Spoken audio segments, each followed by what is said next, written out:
Okay, we're going to have a look at Kool and the Gang Celebration. The main riff is on the 11th fret of the A string and the 13th fret of the G string. And all he's doing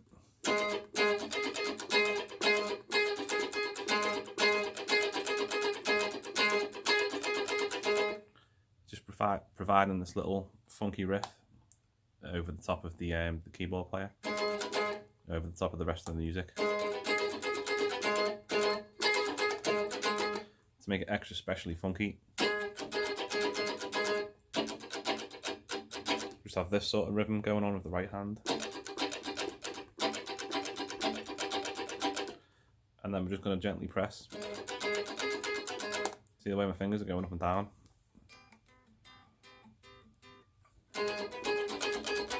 Just lightly pressing and releasing, and I'm blocking the rest of the strings, probably with this finger, and then I'm blocking the B string with this. As I'm pressing down on the G, I'm pressing on the B slightly,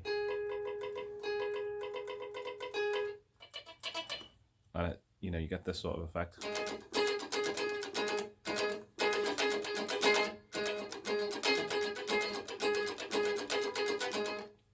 Now, obviously, if you want to do a little bit more than that, then you're going to need to learn the rest of the song. So even though the guitar player isn't playing this in the original song, there's stuff that we can do with that to make it a little bit more exciting. So all I'm playing here is a C sharp. So I'm just playing the bottom 4 strings of this chord. So I've got my 3rd fret D, 1st fret G, 2nd fret B, 1st fret E. I'm going to go to an F sharp, just play the bottom 4 strings. 4th fret D, 3rd fret G, 2nd fret B and E. Back to C sharp. And then we're going to move that F sharp up 2 frets to G sharp.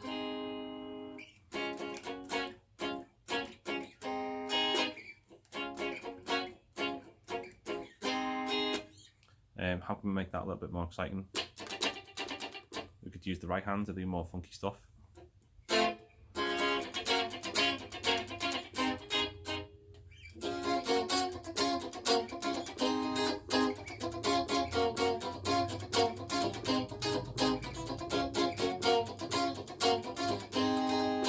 Because what's going on with the bass? That's a little bit too loud. It sounds almost like a rock riff. So you're going to be more inclined to play the more funky stuff down on the bottom 4 strings.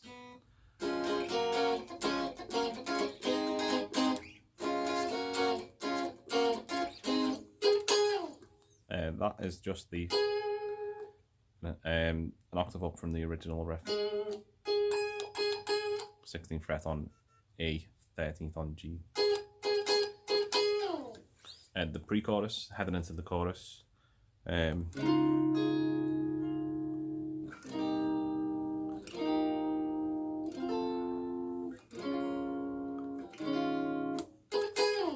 then back into the original riff. So let's talk about the pre-chorus. There's a lot of tension going on here.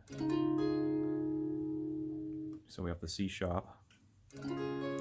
I think he's playing with the added 9th on the D string there. So 9th fret E, 11th fret A, 13th fret D, 10th fret G, 9th fret B, 9th fret E. Maybe skip out the top E string. And then C sharp minor 7. Sorry, not C sharp, it's just C minor 7. Finger right across the 8th fret there, and just the 3rd finger goes on the 10th fret on A.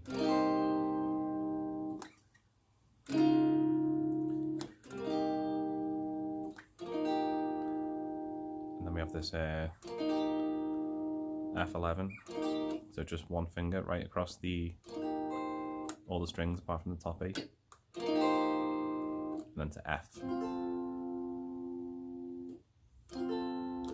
So I'm just going to bar across the 8th fret still and add my 3rd finger to the 10th fret on the D, G and B strings. And then we go to B minor 7, same as before, the C minor 7 but 2 frets down, and E flat 11, and then this little to take you back into the chorus. So what do I mean by tension? Just sort of builds up to take you back into the main section. And you can apply the same funky techniques that we did with the verse section.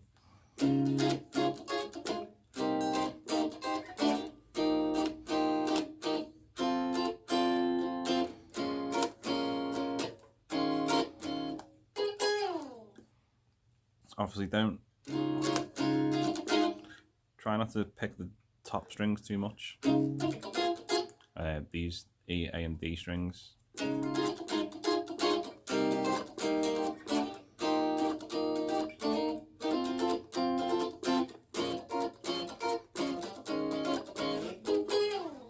Because you can end up with too much bass. I'm also doing like this chromaticism as well. Classic type of funky sounds. That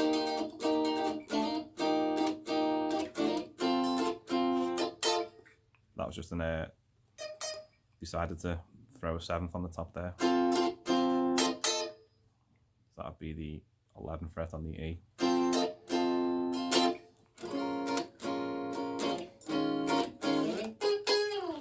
Then that can take you back into the verse section.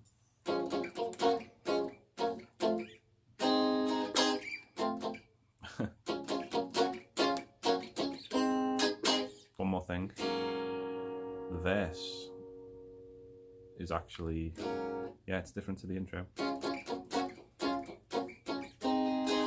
The verse, we have this drone and the bass with the G sharp. We're going to have an F sharp there. So what I mean is an F sharp triad, 4th fret D, 3rd fret G, 2nd fret B, and you're going to have the G sharp and the bass. And then we're going to have a C sharp and then a G sharp. So there's 3 chords underneath a G sharp bass.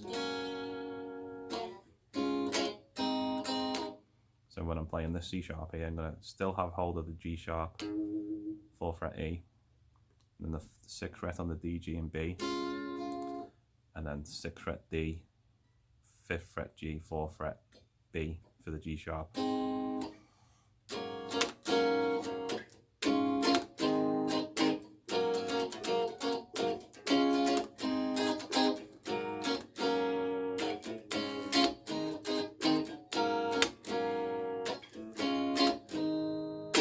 And then we go into the pre-chorus. So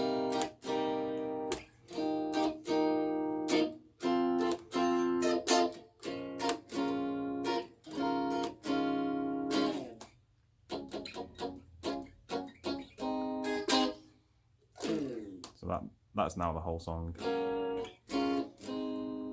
the verse, and then obviously all the chords in the pre-chorus.